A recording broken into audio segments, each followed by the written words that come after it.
Le cambriolage a débuté ce dimanche 19 octobre 2025 vers 9h30 alors que le musée était déjà ouvert au public depuis près de 30 minutes selon plusieurs sources policières citées par les médias. À ce moment-là, 4 suspects se sont retrouvés entre le Louvre et la Seine depuis le quai François Mitterrand.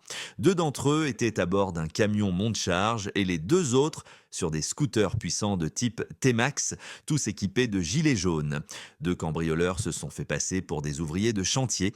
Ils ont déployé en quelques minutes la nacelle de leur véhicule, une sorte d'échelle élévatrice électrique qui leur a permis d'accéder au premier étage du musée du Louvre.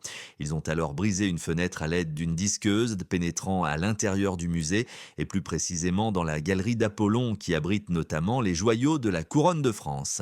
8 objets d'une valeur patrimoniale inestimable ont été dérobés selon un communiqué du ministère de la Culture publié ce dimanche.